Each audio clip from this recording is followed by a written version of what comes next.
Hi friends, welcome to our channel. இன்னைக்கு நம்ம சிம்பிளான ஒரு சைட் டிஷ் தான் பார்க்க போறோம். பட்டாணி எக் மசாலா. இது white rice, variety rice, chapati, uttapam எல்லாத்துக்குமே இது சூப்பராகவே இருக்கும். கண்டிப்பா இதே போல ட்ரை பண்ணி பாருங்க. நல்ல டேஸ்டா இருக்கும். இப்போ எப்படி செய்யலாம்னு பார்க்கலாம். இதுக்கு நான் கடாயில 2 டேபிள் ஸ்பூன் அளவுக்கு தேங்காய் எண்ணெய் சேர்த்திருக்கேன். இது கூட புதினா இலைகள் ஒரு 10 பீஸ் சேர்த்துக்கலாம்.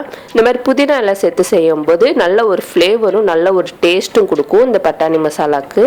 இப்போ புதினா இலை சேர்த்ததுக்கு அப்புறமா ஒரு பெரிய வெங்காயத்தை நீல ஷேப்பில் கட் பண்ணி வச்சுருக்கேன். அதையும் சேர்த்துட்டு ஆனியனோட கலர் சேஞ்ச் ஆகணும் அந்த அளவுக்கு அடுப்பு சிம்மில் வச்சு வதக்கிக்கோங்க.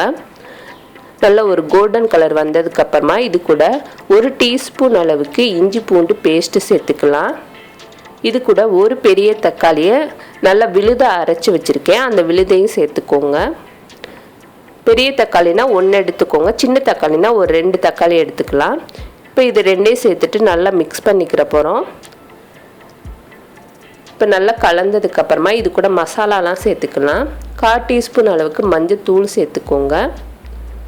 1 டேபிள் ஸ்பூன் காஷ்மீரி சில்லி தூள் எடுத்திருக்கேன். 1 டேபிள் ஸ்பூன் தனியாத்தூள் எடுத்திருக்கேன். இது ரெண்டையும் சேர்த்துக்கோங்க. இது கூட 1/4 டீஸ்பூன் அளவுக்கு ஜீரகத்தூள் சேர்த்துக்கலாம். சேர்த்துட்டு நல்லா மிக்ஸ் பண்ணிக்கிற போகிறோம். இப்போ நல்லா கலந்ததுக்கப்புறமா இது கூட ஃப்ரெஷ்ஷான பட்டாணி ஒரு 3/4 கப் எடுத்திருக்கேன். உங்களுக்கு தேவையான அளவுக்கு பட்டாணி சேர்த்துக்கோங்க. இப்போ பட்டாணி சேர்த்துட்டு நல்லா அந்த மசாலாவோட கலந்ததுக்கப்புறமா மசாலாவுக்கு தேவையான அளவுக்கு உப்பு சேர்த்துக்கலாம். உப்பு சேர்த்துட்டு இது கூட ஒரு 1/2 கப் மட்டும் தண்ணி சேர்த்துக்கிற போகிறோம். இது கொஞ்சம் ட்ரையாக தான் இருக்கும், அதனால் அதிக அளவுக்கு தண்ணி தேவைப்படாது. ஒரு 1/2 கப் மட்டும் சேர்த்துக்கலாம். இப்போ தண்ணி சேர்த்துட்டு நல்லா மிக்ஸ் பண்ணிவிட்டு கொதி வந்ததுக்கப்புறமா அடுப்பை சிம்மில் வச்சு மூடி போட்டு ஒரு 5லேருந்து 7 நிமிஷம் வேக வச்சிட்டிங்கனாலும் பட்டாணி சீக்கிரமாகவே வந்துடும். நம்ம ஃப்ரெஷ்ஷாக தான் சேர்த்துருக்கோம். நம்ம ஊற்றின தண்ணிலாம் நல்லா ட்ரை ஆகி ஆயில் பிரிஞ்சு வந்துடுச்சு. இந்தளவுக்கு கொதிக்க வச்சு எடுத்துக்கோங்க. இப்போ நல்லா கொதித்ததுக்கப்புறமா இது கூட 3 எக்கு வேக வச்சுருக்கேன். வேக வச்ச எக்கை இந்த மாதிரி சின்ன சின்ன பீஸாக கட் பண்ணிவிட்டு சேர்த்துக்கோங்க. நம்மளுக்கு பட்டாணியோடு சேர்த்து சாப்பிட்றப்ப நல்லாயிருக்கும். இல்லைன்னா உங்களுக்கு விரும்பின ஷேப்பில் கட் பண்ணிவிட்டு சேர்த்துக்கலாம்.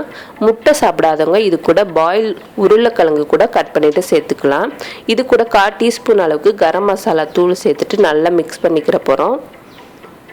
இப்போ நல்லா கலந்ததுக்கப்புறமா கொஞ்சம் கொத்தமல்லி சேர்த்துட்டு இதை திருப்பி ஒரு 2 நிமிஷம் அடுப்பில் மூடி போட்டு வச்சுருங்க. நல்லா அந்த மசாலாலாம் எக்கோட நல்லா மிக்ஸ் ஆகி வரும். அந்தளவுக்கு ஒரு 2 நிமிஷம் மட்டும் வேக வச்சுக்கலாம்.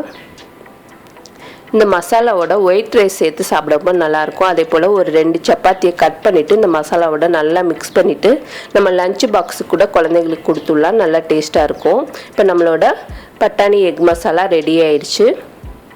இதை எடுத்து வேறு பவுலில் மாற்றியாச்சு. நம்மளோட சூப்பரான ஒரு சைட் டிஷ் ரெடி ஆயிடுச்சு. இதே போல் நீங்களும் கண்டிப்பாக ட்ரை பண்ணி பாருங்கள். இந்த வீடியோ உங்களுக்கு பிடிச்சிருந்துச்சுன்னா லைக் பண்ணுங்கள், ஷேர் பண்ணுங்கள், மறக்காமல் நம்மளோட சேனலுக்கு சப்ஸ்கிரைப் பண்ணுங்கள். தேங்க்யூ.